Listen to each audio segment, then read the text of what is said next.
I understand. Growing up, we tend to challenge each other. We got to be the toughest, the strongest, the bravest men that we can be. And for many of us, myself included, our identities are wrapped up in whether or not at the end of the day we feel like we're man enough. But I got a challenge for all the guys, because men love challenges. I challenge you to see if you can use the same qualities that you feel make you a man to go deeper into yourself. Your strength, your bravery, your toughness. Can we redefine what those mean and use them to explore our hearts? Are you brave enough to be vulnerable? To reach out to another man when you need help? To dive headfirst into your shame? Are you strong enough to be sensitive? To cry whether you are hurting or you're happy, even if it makes you look weak? Are you confident enough to listen to the women in your life? To hear their ideas and their solutions, to hold their anguish and actually believe them, even if what they're saying is against you? And will you be man enough to stand up to other men when you hear locker room talk?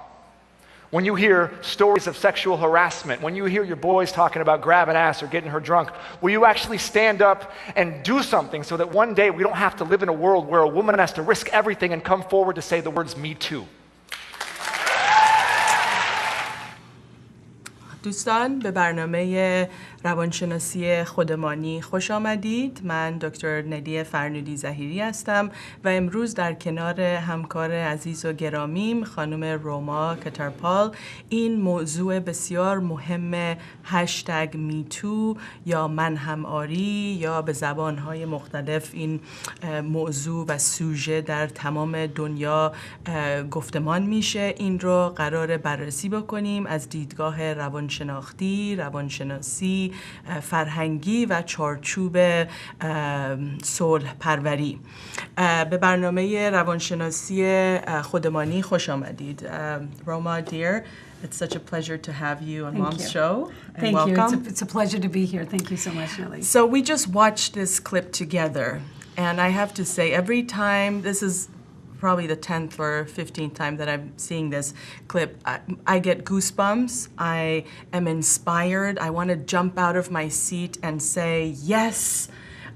And I want to say, let's raise men and the next generation to be more like Justin.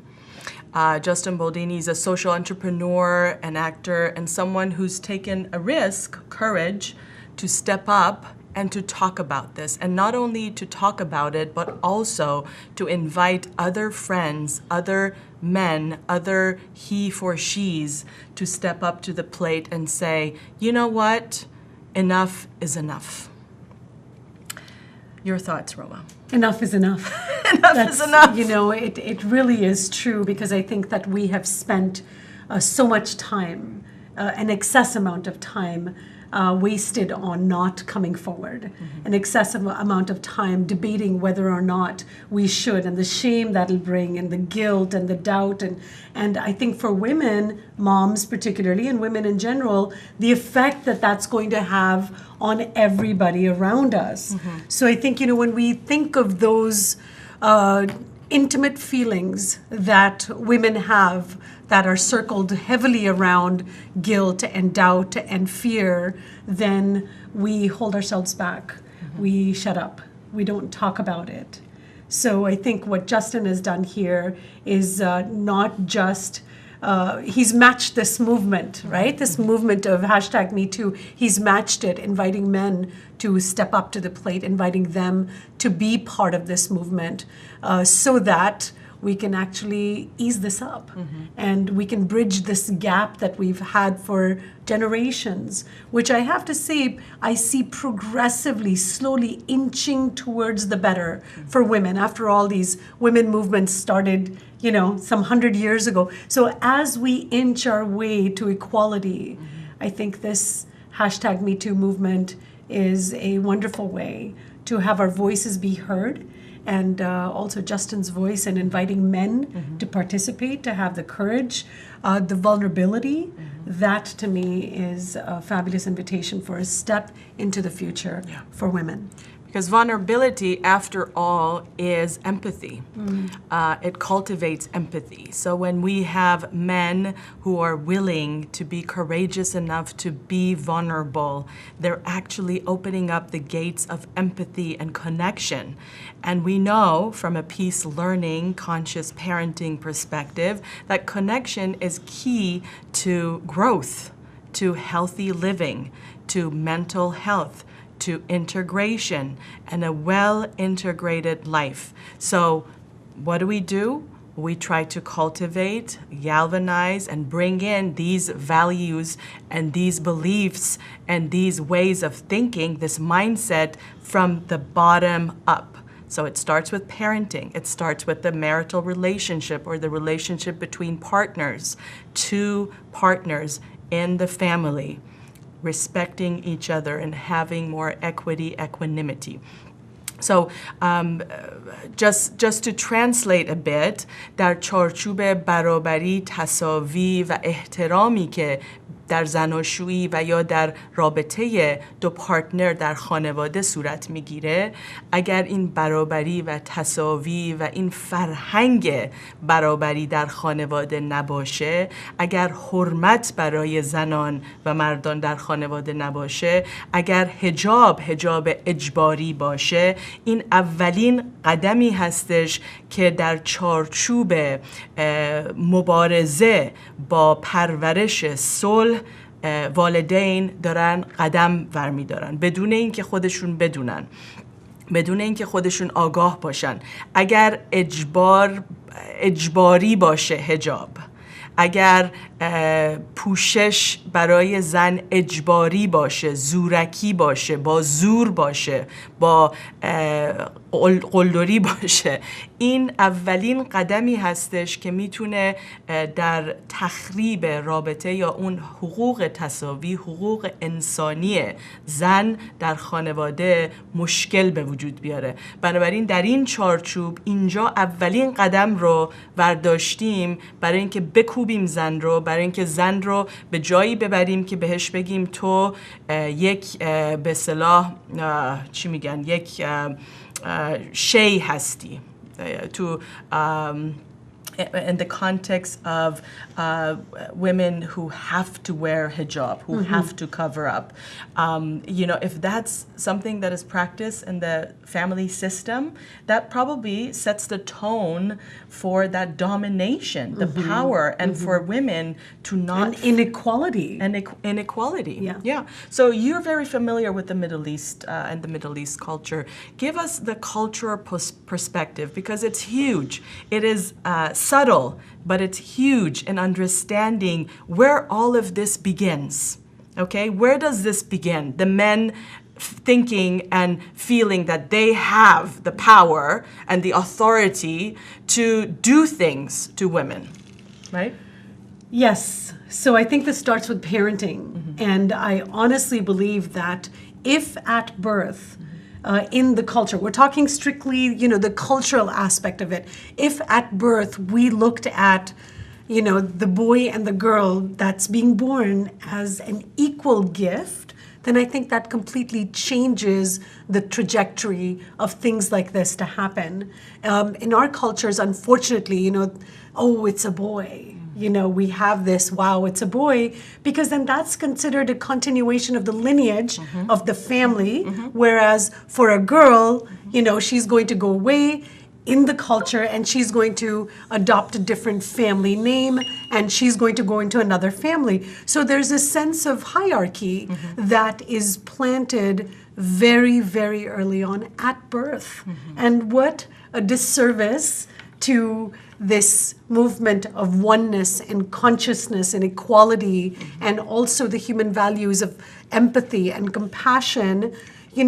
From the very beginning, girls have that implant, that seed planted in them of lesser than. I am lesser than, I am not as good as. Maybe not as good, maybe not good enough, but definitely not as good as. And when you have that sort of seed planted at birth, then there's no other way. This is going to grow into a weed. This is just the nature of life. Anything that is away from consciousness, away from oneness, away from unity, from us all being the same, then clearly that sets the path of everything that takes on from that point on, with giving boys the preference for things. And and then boys, of course, they feel it. According when young babies are born, they're clean slate. We are writing as parents, and that's why I'm so passionate about the work that I do, Nelly, because as parents, we are writing on blank paper. We are writing a story for our children on who they are. And so the onus falls upon us as parents to write a story that's conducive to the natural order of consciousness and mindfulness, and as you said, integration, well-being, and ideas and belief systems that are actually valuable and contribute towards a positive world. Awesome. در چارچوب فرهنگی و روانشناختی این برابری و حقوق تساوی و حقوق به اصطلاح انسانی بچه ها و فرزندان در هنگام تولد بسیار بسیار مهمه که مادر یا پدر، والدین اهمیت قائل باشن برای اینکه شاید حالا یه کوله بار فرهنگی داره، یه تاریخچه به نظر من شومی داره که پسر رو بیشتر بهش توجه دادن، ولی در چارچوب آگاهی و conscious parenting و PeaceLearning parenting والدین میبایست با آگاهی بیشتر، با حقوق تساوی بیشتر، با intent و نیت به خصوصی این بچه ها رو پرورش بدن در چارچوب توانمندی، توانبخشی و شاید هم به اصطلاح خیلی از اوقات این گفتمان، این روابط و این شیوه برخورد مستقیما مربوط باشه به اون رابطه زناشویی و رابطه زن و مرد در چارچوب فامیلی سیستم و یا چارچوب خانوادگی اون خانواده. It also reflects on the relationship between the husband and wife, and so if there is power inequality, that would like you say, it would be part of the narrative. و اون آگاهی و نیتی که مادر و پدر آگاه و مادر و پدری که میخوان صلح رو در بچه هاشون پرورش بدن در چارچوب تساوی و حقوق تساوی هستش. و اگر در رابطه زناشویی این حقوق تساوی وجود نداشته باشه، چگونه میتونن یک قصه‌ای، یک گفتمانی، یک نراتیو برای بچه هاشون بذارن، یک قصه‌ای رو برای اونها بنویسن، یک رابطه‌ای رو برای اونها تشکیل بدن که اونها حس برابری و به اصطلاح تساوی بکنن در خانواده. بنابراین مسئولیت ما والدین هستش. اگر این تساوی وجود نداره روش کار بکنیم. اگر کامیونیکیشن و رابطمون این تساوی رو در چارچوبش نیست، باید بهش توجه بکنیم و در اون رابطه پرورش داشته باشیم در خانواده. Oftentimes couples who come to my office and there are major issues with kids misbehaving, acting out, not learning, not growing, having certain developmental arrest, goes back to the relationship between the husband and wife. Absolutely. And the marital relationship. Because that becomes then the air that the children breathe, right? As parents, as of course that very first environment that the children come into is the environment that we are breeding. It's the environment that we're putting forth out into our family unit. And that's where it starts. It's how are men and women treating each other? How are the parents treating each other? How are the aunts and uncles? How are the brothers and sisters? And it sort of goes back, goes further out into the tiers of the culture and the environment and the country that we're raised in. However, that very first seed is right here in the home, in our houses, when those children are born. And this is why I feel it's so important for parents to be on the same page, for husband and wife, partners to be on the same page when we take on this responsibility of bringing into this life a new life. Now, how is this all related to #MeToo? Let's unpack this for our audience.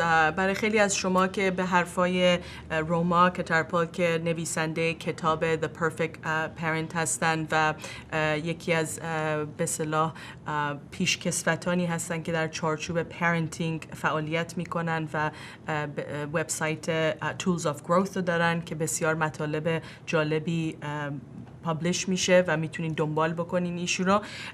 به مطالب روما و من که گوش میکنین در چارچوب والدین و پرورش در خانواده، چگونه این مطالب مربوط میشه به #MeToo و یا این موومانت، این جنبشی که اینجا در آمریکا در این چند ماه اخیر بسیار فعال بوده، بسیار موفق بوده و بیشتر و بیشتر آگاهی داره میاره در محل کار، در مدارس، در خانواده، برای اینکه چرا مهم هستش به خصوص در چارچوب قدرت یک سری حرمت‌ها، یک سری حد و مرزها در روابط با زنان به اصطلاح بهش اهمیت بدیم و توجه خاصی قائل باشیم.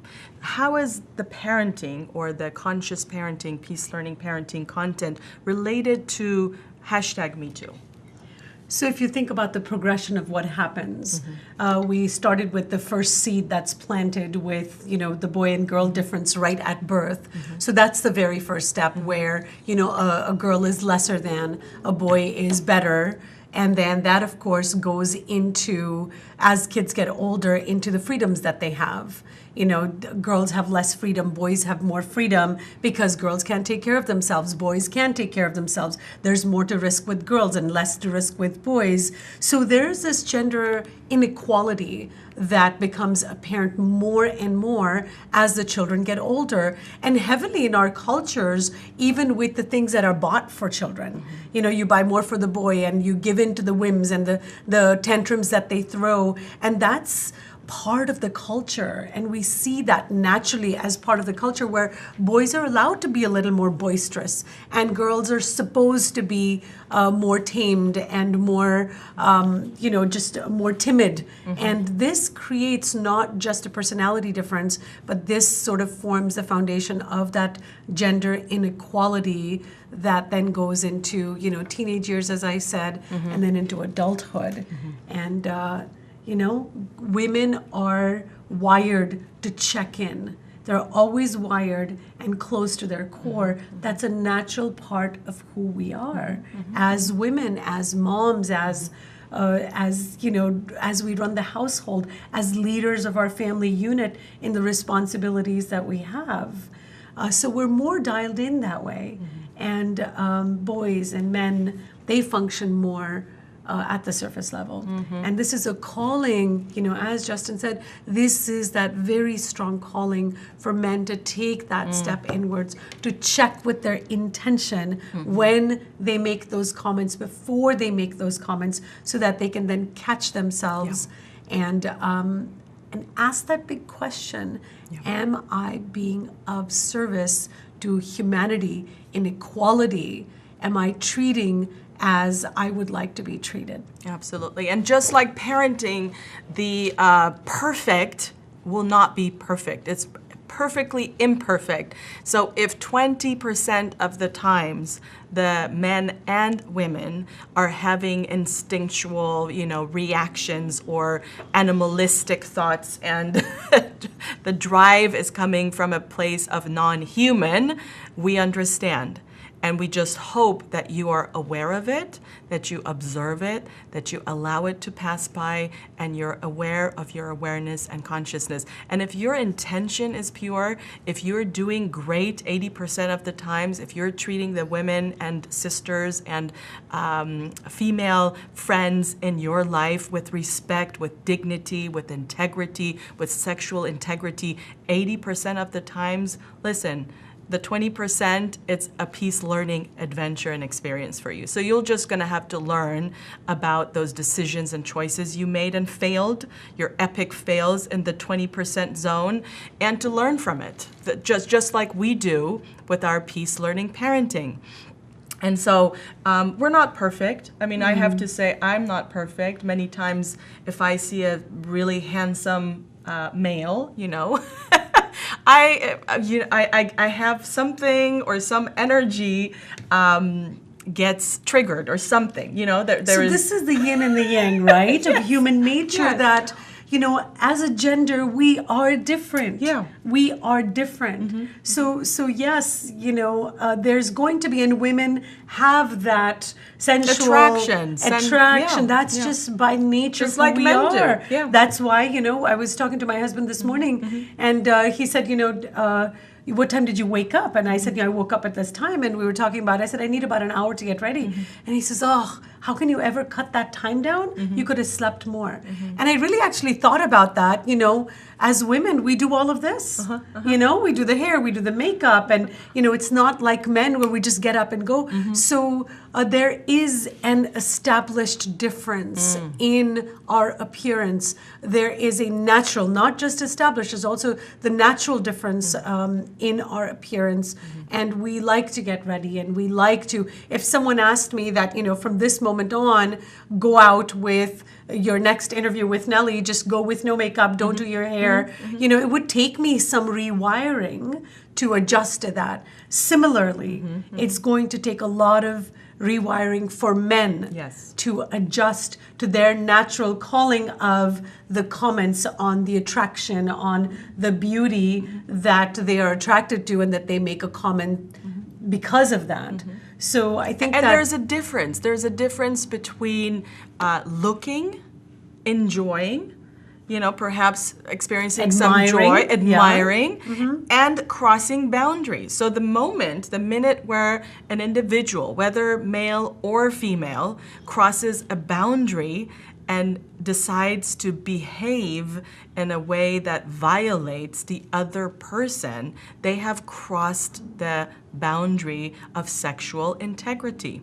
And so it's really important for us as parents, as conscious parenting activists, to talk about these things and to teach children about healthy boundaries, to teach our children about what it's like to have those boundaries violated so that they can be equipped and skilled with dealing and protecting themselves.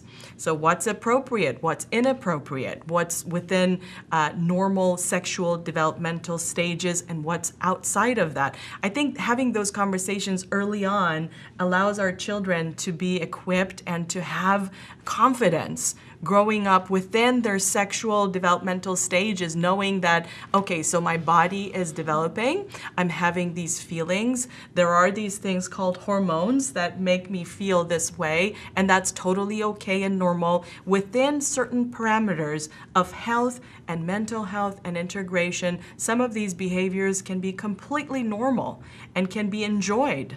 And, there's so much positive and feel good, and taking steps within the healthy boundaries, that it really isn't necessary to cross those boundaries. And when you do, and as an individual, when we do collectively, there are harsh consequences. You may not pay the consequence then, but I promise you, for every man and woman who's crossed those boundaries, they have tremendous shame and guilt, and it kind of holds you back from your natural growth, because then you're going to sleep not feeling peaceful, right? Yeah, absolutely. Because everybody knows what they've done. Of course. They know, if you violate someone, that you violated them.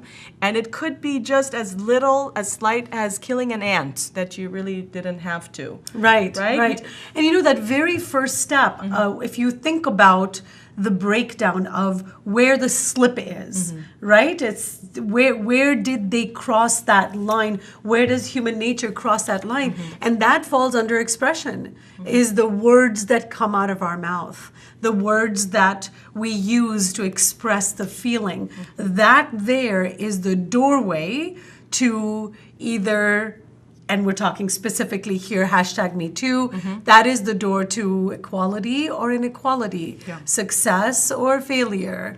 That is when we've made a conscious choice. And what's happened here is that men are used to, in their inner circles, in their camaraderie with men and their, just their hangouts. The locker room Yes, talks, the locker yeah. room talk. They're used to talking like that. And so they don't have a filter. And this filter is what needs to be really, you have to sieve your words in a way. And if you think about, I teach communication, so those 3 facets of communication are thoughts, feelings, and expressions. So thoughts and feelings are our inner world, what goes on constantly inside our mind. And our expression is then what we express, how we use our words, our behavior, our tone of voice, our body language to express those thoughts and feelings. And when we're talking about the child level here, explaining to our children what their inner world looks like. What is this inner world? What is this container of this mind where we have these thoughts and emotions constantly circling, and how when we know that something is going to get us into trouble, human nature, you only need to try it once to get into trouble yourself or learn from the experience of the other, is going back inwards. Instead of, we're in the thoughts and feelings, instead of taking that step outward and expressing it outwards into words and, your body language, is taking that step inward. Yes. And one pitfall I know for especially men, I know Mom did a show last week on #MeToo, and some of the men who called in were saying, well, for those women who are in the field of acting and modeling and so forth, they surely know that it comes with the territory, that they're asking for it, that they're exposing. So no. The territory needs to be changed. And they're not. The territory had changed, or there was some violation of boundaries because of some of the men who were controlling the territory. And so women are not ever asking for it. Just like men are not ever asking for it. In a consensual sexual relationship or a relationship, there has to be consent, there has to be respect, there has to be, like you say, communication, unity, empathy. Those are the normal human conditions. So my friend, for you to say that female was asking for it is wrong. You are wrong, okay? And if you think that way, you are also wrong. Men like Justin and men who are supporting women who have the courage to come out and say, hey, that happened to me. That boss made a pass on me. Or that doctor, that psychologist, that physician violated my trust and touched me in an inappropriate way. Those are courageous women who are coming out and saying, that did not feel good, we did not like it, and it needs to stop. And you know what? They're being courageous because they don't want the next generation to suffer. And also, men, you dads, I know many of you dads who have heard #MeToo stories are having enough compassion, empathy, and I think courage to come out and say, listen, yes, I was wrong. And I have, #I have. I've had a couple of dads who've joined, on MomTalk and other conversations we've had, the #I have. And it's very courageous, it's very promising, and I think heartwarming to the whole family. And vulnerable. This is exactly what Justin talks about. If we become vulnerable, because this is a stepping stone. This is the next step for us to learn about human nature, to come into oneness consciousness, really come into this equality and have that be the air that we breathe and the air that our children breathe. Now, an interesting point that you brought up was, men feeling that it's okay that the women were asking for it. I recently met somebody who said, in reverse, a gentleman saying that he's a hashtag Me Too, that he, over his career, is a very good-looking man and a very successful man. In his career, he has been violated so many times where women will come and sort of throw themselves at him and say, hey, you want to go out for a cup of coffee, this, that. And he said that the first time or two, he looked at it as a business associate, a casual, friendly cup of coffee like he would with a male peer. Yeah. And he went, and it was interesting when he related his experience of, the feet under the table and rubbing of the leg. And he said, I felt violated. And so I asked him, so what did you do? And again, he did not speak up. He did not speak up. He didn't say anything to anyone. He didn't go to, we're talking top executive level here. He didn't go to his human resources department, didn't talk to anyone about it, but just very clearly told the woman that this is not okay. I am happily married, and this is not the sort of thing I do at work. So it's interesting to see, even though the numbers are less, if you flip the coin, but nonetheless, it does happen. And then to second what you just said, on Saturday, I went with my husband to a men's tailor shop. And my husband needed some alteration done. We're going to a wedding soon and get his suit adjusted, the usual home things. Yeah. So I went with him to run this errand. And of course, when we walk in, this conversation is going on about hashtag Me Too. And there was a gentleman who said, loud and clear, just like the caller on Mom's show last week, very loud and clear, he said, well, women are asking for it because now we're just not going to hire them. And literally my face fell to the floor. Wow. I'd read about this in the papers. I'd seen people talk about this, that, women are shooting themselves in their foot because this is now going to make men who are hiring women second guess themselves and have another layer of protocol internally and an internal buzz about qualifying women who they hire, which one can never do. When that gentleman walked out the door, I asked the owner of the shop who the gentleman was. And he said he is the CFO of a leading fashion brand. So is this going to stop in this generation?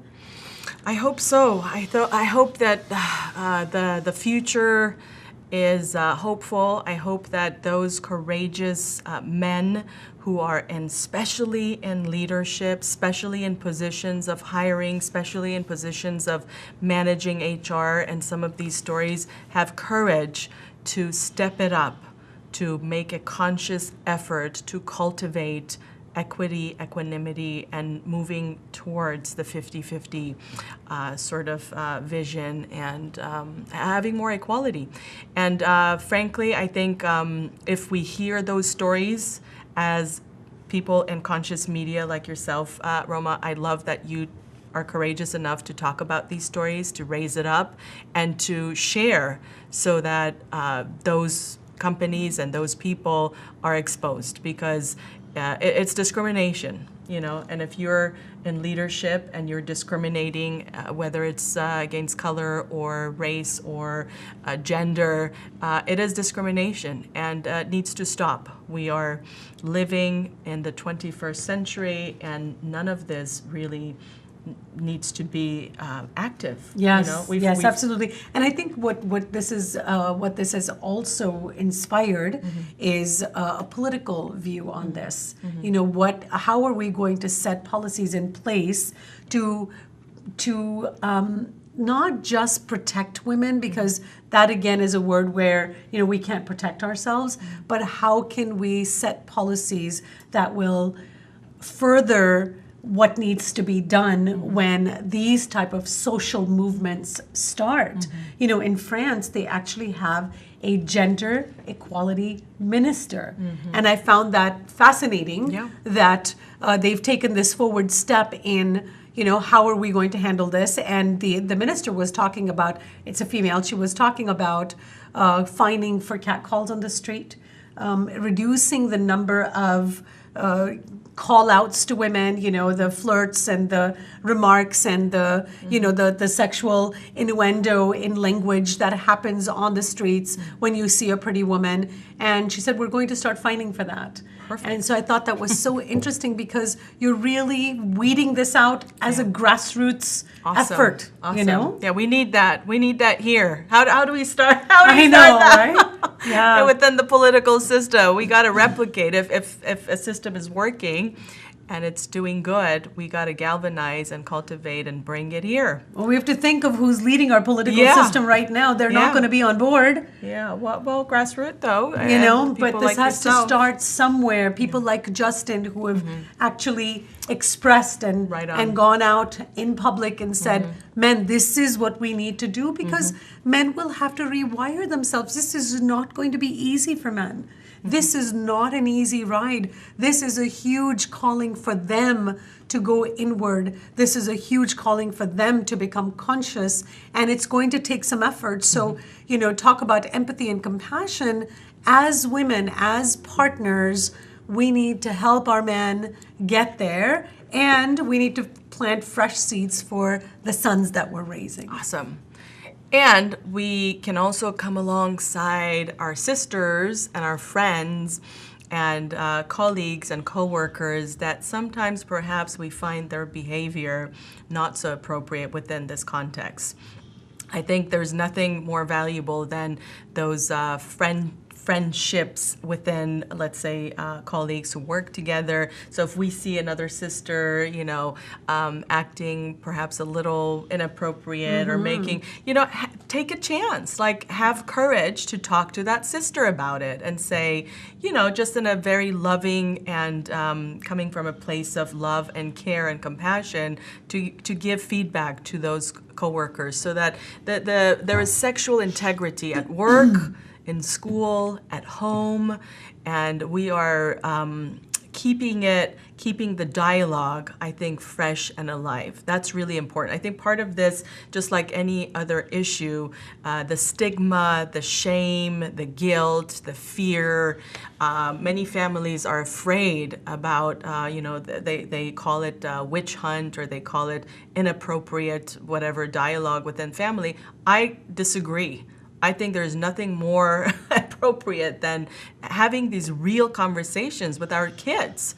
Of course, within the language that they understand, but talking about it and keeping it fresh and alive and empowering men and women to say no, to protect themselves, to create a safe zone for themselves, and to be able to communicate peace learning and cultivate peace learning within their workplace, school, and so forth, friendships.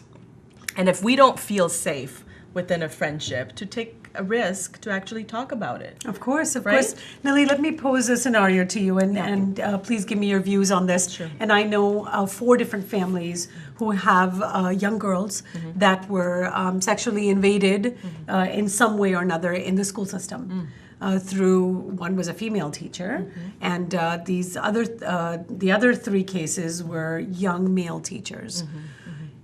In every single case, the parents decided, because of the age of the girl, because the age of their daughter, to stay silent, because of the negative environment that would creep up because of the court cases, because of all the trauma that the child and the family would go through.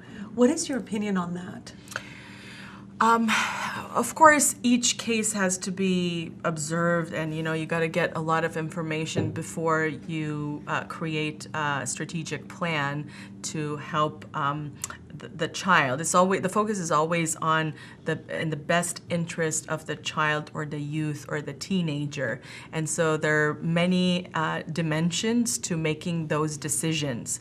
But here is the thing: I have witnessed this myself in my own practice and working with families, that when you come from a place of empowerment, empowering the victim. Now, the person who has been at the recipient end of being violated. I think when you empower them, when you give them ways to voice their needs or their emotions or their discontent, or how to handle it when school takes a strong position and sort of supports and brings in perhaps a professional, a psychologist, someone to handle the crisis.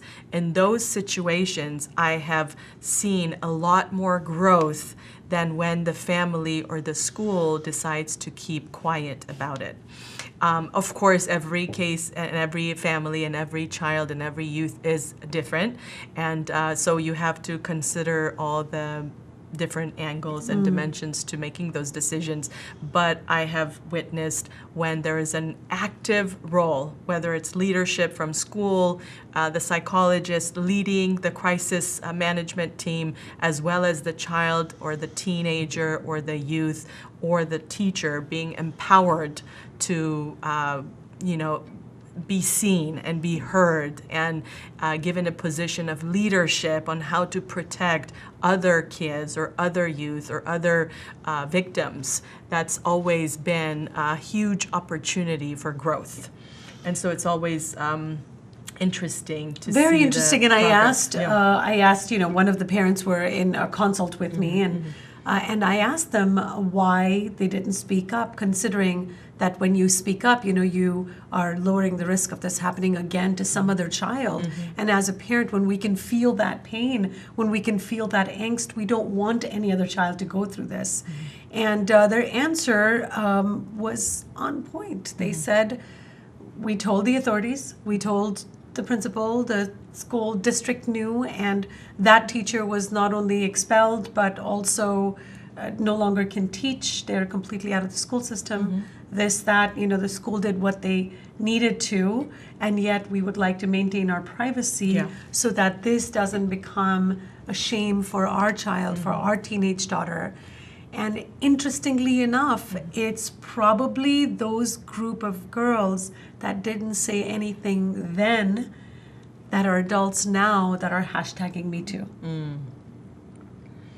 Yeah. So is this a service, or did we do damage? Are we leaving the remnants of not having spoken? And if had they spoken at that age, would it affect them and affect their development, their camaraderie, their community, their peers? Would it have affected their life as a teenager? Would we have robbed that child from the years of happiness and joy and having fun, which is what they do in those teenage years? They're so memorable for all of us. Would we have robbed that child had the parents spoken up? Or did we plant the seed deeper inwards for it to exit now in the masses, unexpected? When Alyssa Milano started this, consciousness-raising movement on this topic and started the hashtag Me Too, little did they expect. Everybody in the media thought this is going to be one of those, it's going to be here for a week and then the media will move on to something else. But we're looking at this almost, October it started, so almost 2.5 months later, and it's still going strong. And I see that a lot of those women who were girls and had gone through similar situations today are speaking up. And they're speaking up because they feel perhaps the social support, that it is a movement that they feel connected to, they feel empowered. And so going back to your question regarding schools or teenagers who are victims of sexual assault at schools, it does become a very important topic of how do we come alongside our teens and our youth, and from an educational stand and leadership position, PeaceLearning leadership or conscious media leadership, to empower them, to help them feel that they are not alone, that this is a serious matter, that there has to be serious consequences, and those boundaries are being held very seriously by the educational system for the children's education and the youth education. And part of speaking up is to help raise the sense of empowerment and to cultivate strong leadership amongst women as well as men. And maybe, perhaps, especially when we're working with the youth, that for men, for the young men to come alongside the women, so he's for she's would be so significant. And perhaps there's room for that type of movement, hashtag he for she, for men or the young boys, young men, to step it up and to have courage and perhaps to rewire their justice, synopsis, right? Yeah. This is calling for the men and young boys to rewire, especially in our culture, especially in the Indian, the South Asian, the Middle Eastern, especially in these cultures.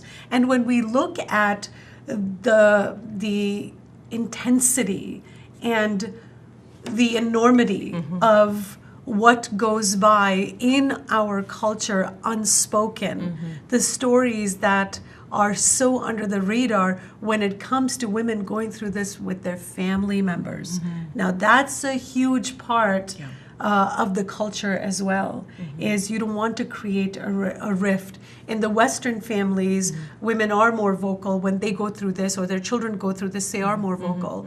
But many a times in our culture, not only are there cases, many cases where the young girls will be quiet, but even the adult women will be quiet so as not to create a rift in the family. What about that dynamic? Yeah, and it's such an important dynamic or conversation to have. I know I've worked with many families where, it's not that uncommon for Persian or Iranian American or Middle Eastern families to live together. So when you have an older uncle, when you have an older grandpa, or even older grandma and the female figures living together and coexisting with the youth who are then going through major development and hormonal changes and becoming, of age, there are some of those boundaries that get crossed. And because of fear of losing face or the shame or the guilt that is associated with it, oftentimes many of these experiences are dealt with as, hush-hush and very quietly until they come, of course, to the office and until the teenager daughter, weeps and cries about, the grandpa grabbing her breasts and being inappropriate, or the uncle violating her. And so, yeah, you're right, that this is one of those taboo topics that we as, individuals or families with Persian or Middle Eastern heritage need to be extra sensitive about. And that's I was a different conversation. I was so excited. Not that this is anything to be excited about, but I was happy and elated when the hashtag Ana Kaman, which was fabulous for, all of the Middle Eastern women to come together in this and bring awareness. This is the one thing that this hashtag Me Too is going to do. It's going to raise awareness on something that hasn't been talked about for a very long time. In 1997, there was a small movement that started with a 13-year-old that was abused, but then it fizzled off. So we need to keep this dialogue going. How do you say it in Arabic? Ana Kaman. Ana Kaman. Ana Kaman. So Ana Kaman, Manham Ori, hashtag Me Too. Keep the conversation alive until next. Yo también. Yo también. Moi aussi. Keep the conversation alive. Don't drop the ball. We need you. Peace.